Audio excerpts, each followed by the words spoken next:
ఇంతకుముందు షాప్కి వెళ్ళినా అనుకోకుండా అటు వెళ్తా అంటే నా చెప్పులు తిని అంటే కొని 15 రోజులు అవుతలేదు. అంటే పేరుకి పెట్టి ఒక 4 రోజులు వాడుకుందాం అని చెప్పేసి 2 పేరుకిలు తీసుకోవడానికి వెళ్ళిన. అయితే చెప్పులు తిని ఇంకోటి కొత్త జత కొనుక్కుంటే కదా అది ఇది అని ఒక వ్యక్తి అన్నాడు.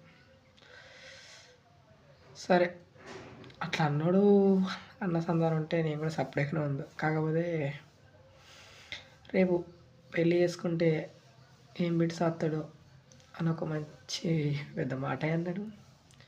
కానీ కొందరు తీసుకుంటారు, కొందరు తీసుకోరు. దానికి నేను కూడా లైట్ తీసుకున్నా. కానీ ఇంటికి వచ్చినాక అనిపించింది అవును నిజమే కదా అనిపించింది. ఎందుకంటే ఎప్పుడు ఒక తీరు ఉండదు.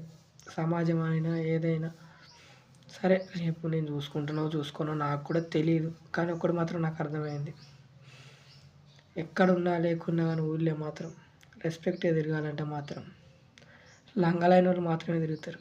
నిజాయితీ పరులు ఎప్పుడూ తిరగరు. ఎందుకంటే ఇలాంటి మాటలు సూటిపోటు మాటలు అంటూనే ఉంటారు. ఆ అబ్బాయి అన్నా బాధ లేదు. కానీ నెక్స్ట్ టైం ఇలా అనొద్దంటే నేను కూడా దేనికన్నా గట్టిగా ప్రయత్నించాలి. లేకపోతే నేను దేంట్లో అయినా సక్సెస్ అయి చూపించాలి.